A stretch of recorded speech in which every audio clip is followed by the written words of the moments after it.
학교폭력 신고가 어려운 두 가지 이유는 피해 학생 측면에서 첫 번째, 신고했을 때 본인이 신고한 것이 알려져 가해 학생으로부터 또 다른 보복으로 폭력을 당할 수 있다라는 두려움 때문입니다. 두 번째는 신고 체계가 체계적으로 잡혀 있지 않고 익명성이 보장되지 않았기 때문입니다. 피해 학생은 이러한 두려움으로 인해서 학교에 믿고 터놓을 사람이 없으며 적당한 신고 체계의 부재로 인해서 신고가 어렵습니다. 목격 학생 입장에서 첫 번째, 학교폭력 신고를 하면 내가 신고한 사실이 알려져서 나도 폭력의 대상이 되진 않을까 하는 두려움 때문입니다. 두 번째는 신고한 것이 알려져 피해 학생에게 또 다른 더 폭력이 가해지지 않을까 하는 걱정 때문에 신고를 하기가 어렵습니다. 아래 학교폭력 관련 흐름에서 사전 예방 차원의 유의사항은 다음과 같습니다. 먼저 예방을 위해서는 학생들에게 학교폭력과 관련된 명확한 교육이 선행되어야 합니다. 어느 정도의 괴롭힘까지도 학교폭력에 해당하는지, 무조건 신체적인 피해만 입히는 것이 폭력이 아니라 정서적, 심리적, 작은 장난까지도 피해 학생의 입장에서는 폭력이 될 수 있음을 인지하게 하고 경각심을 가지게 할 필요가 있습니다. 사안 처리 단계에서의 유의사항은 다음과 같습니다. 모든 폭력의 일련의 과정을 철저하고 면밀하게 조사하여야 합니다.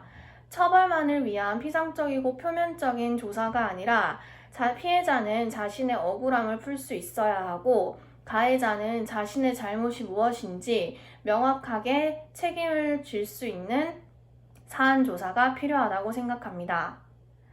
다음은 사후 지도의 유의사항은 다음과 같습니다. 피해자는 사과를 받고 가해자는 사과를 하는 식의 형식적인 관계가 아니라 관계 회복을 위해서 노력해야 합니다. 피가해 학생뿐만 아니라 그와 관련된 학급 학생들이나 다른 학생들까지 모두 관계 회복의 책임감을 가지고 원래의 상태로 관계를 회복하는 회복의 중요성을 유의하여야 합니다. 이상입니다. 구상형 2번 답변 드리겠습니다. 다음 가에서 나타난 교육관과 학생과는 다음과 같습니다. 먼저 학생과는 욕망을 제어해야 하고 야만적이고 난잡하고 거친 데가 있고 무뚝뚝하다라는 표현을 통해서 통제해야 할 부정적인 특성을 가진 대상으로 학생을 파악하고 있습니다. 이에 대한 교육과는 가에서 군대식 훈련을 통해서 통제해야 한다라는 점으로 미뤄봤을 때 학생들을 교화의 대상으로 교화해야 하는 강압적인 교육관을 가지고 있는 것을 알 수 있습니다. 이를 바탕으로 저의 교육관과 학생관은 다음과 같습니다. 저는 제시문에 나타난 학생관과 교육관에 반대합니다. 학생은 자신만의 주관을 가진 하나의 인격체고 더 나은 인격체로 성장이 가능한 존중받아야 하고 자신만의 꿈을 키울 수 있는 존재입니다. 따라서 교사는 이러한 학생들이 더욱더 좋은 성장과 발전을 돕기 위해서 교사는 사랑으로 학생들에게 관심, 관찰, 애정을 통해서 더 나은 존재로 성장할 수 있도록 도와줘야 한다는 교사관이기 때문입니다. 교사로서 나에 나타난 한스의 어려움을 도와줄 수 있는 방안 3가지는 다음과 같습니다. 첫 번째, 먼저 아무리 해도 흥미가 일지 않았다라는 점을 미루어 보아 기초학력이 채워지지 않은 상태임을 짐작해 볼 수 있습니다. 따라서 확실한 진단을 위해서 온체훈 기초학력 종합 시스템과 같은 시스템을 이용하여 기초학력이 어느 정도로 부족하고 어느 영역이 부족한지 수학이 부족한 것을 명확히 파악하여서 흥미를 올려주는 것이 필요합니다. 두 번째는 압박감을 느끼고 암담함과 절망을 느끼고 있는 상황으로 미루어 봤을 때 심리적이고 정서적인 지원이 필요하다고 보입니다. 따라서 교사는 관찰과 관심을 통해서 1대1 상담을 진행하고 근본적인 원인을 파악한 후에 두드림 학교와 같은 학교 내 다중지원팀의 지원을 받아 한스의 어려움을 도와줄 수 있을 것입니다. 세 번째는 지역사회와의 연계를 통해서 도와줄 수 있습니다. 우울증이 나아지지 않고 심각해지는 경우 좀 더 전문적인 상담과 치료를 위해서 지역사회와 연계하여 한스의 어려움을 도와줄 수 있을 것입니다. 이상입니다. 부상형 3번 답변 드리겠습니다. 다음 제시문에서의 갈등 상황에서 박 교사가 회복적 대화로 갈등을 해결하려고 합니다. 응보적 생활태도와 회복적 생활교육의 차이점 두 가지는 다음과 같습니다. 먼저 응보적 생활지도는 가해자가 어떤 잘못을 했으며 어떤 처벌을 받아야 하는지를 밝혀내는 것을 중심으로 하는 생활지도입니다. 이에 비해 회복적 생활교육은 가해자의 책임을 강조하고 피해자와 가해자의 관계를 원래 상태로 회복하는 것에 초점을 두고 있는 생활교육입니다. 두 번째는 응보적 생활지도는 피해자와 가해자만의 관계로 한정짓고 둘의 관계를 중시하지만 회복적 생활교육에서는 관련된 모든 사람들의 관계 회복을 중시하여 교사를 비롯한 학급 학생들 또 다른 학생들의 모두의 참여로 인한 관계 회복을 중시합니다. 제가 박 교사라고 가정하여 회복적 대화를 A 학생에게 말해보겠습니다.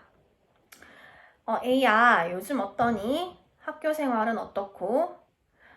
그렇구나. 선생님이 보니까 요즘은 등교 시간도 점심시간이 다 되어야 오고 중간에 학교 밖도 나갔다 오는 것 같다고 선생님도 보고 몇 번 들었어. 또 학생으로서는 해서는 안 되는 음주와 흡연도 하는 것 같다고 선생님이 계속 걱정을 하고 있었거든. 근데 오늘 선생님이 수업 시간에 자는 너를 깨우니까 욕을 한 것은 많이 화가 나서 그랬니? 그렇구나. 맞아. 잠에서 깨우면은 화가 날 수도 있지. 선생님도 누가 자고 있는데 깨웠으면 화가 났을 거야.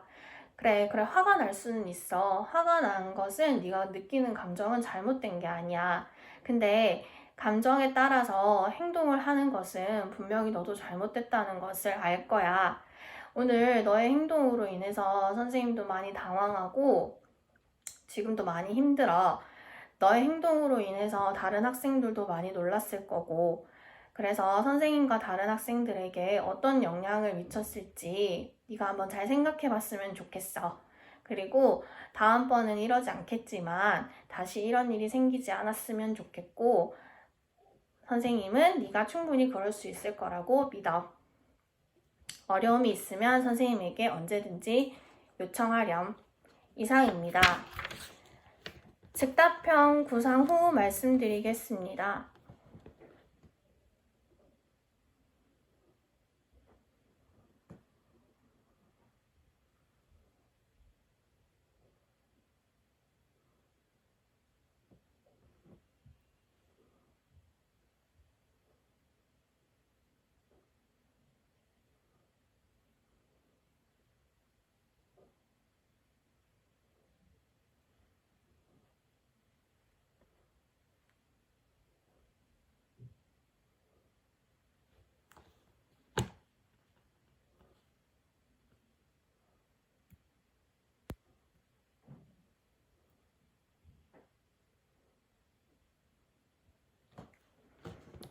즉답형 1번 답변 드리겠습니다. 제시문에서 B군이 자살 징후의 의심을 보이고 있는 상태에서 교사가 이를 알게 된 상황에서 B군과의 상담을 진행할 때 상담 방향은 다음과 같습니다. 첫째, 먼저 공감하는 표현을 해주어야 합니다. 학생은 지금 자살 징후까지 보이는 것으로 보아 심각한 심리적 정서적 상태에 있는 것으로 보입니다. 따라서 학생의 감정에 먼저 공감을 해주는 열린 자세로 상담을 해야 합니다. 두 번째는 근본적인 원인을 파악하기 위해서 학생과의 심도 깊은 대화를 진행해야 합니다. 자살 징후까지 보였다는 것은 다른 가정에서의 원인이나 교우관계, 개인적인 문제 등이 있을 수 있기 때문에 정확한 원인 파악을 위해서 심도 깊은 대화를 해야 합니다. 세 번째는 절대 학생을 탓하거나 꾸짖어서는 안 됩니다. 학생이 스스로 자살 징후를 보였을 때는 다른 심각한 이유가 있기 때문에 학생에게 왜 그런 짓을 했냐, 그러면 안 되는 거다 라는 식의 학생의 행동을 단정 짓고 평가하는 행동은 하지 말아야 합니다. 두 번째는 B군과의 상담을 진행할 때 주의해야 할 점은 다음과 같습니다. 첫 번째, 학생에 대해서 상처를 보여달라거나 어떤 이유 때문인지 직접적으로 묻지 않아야 합니다. 그러면 학생이 거부감을 가질 수 있어 더더욱 말을 하지 않을 것이고 더욱더 징후가 심해질 수 있기 때문입니다. 세 번째는 자살 징후 위기 학생 상담 이후에 교사의 대처 방안은 학생이 심각한 상황으로 보여지는 경우 위클래스나 지역사회와 연계해서 윗센터와 같이 항상 학생이 더욱 심각한 상태를 보였을 때 연계해서 인계할 수 있는 상황을 마련하고 게이트키퍼의 역할을 하면서 학생을 관찰하고 위기 상황에 대처해야 합니다. 이상입니다.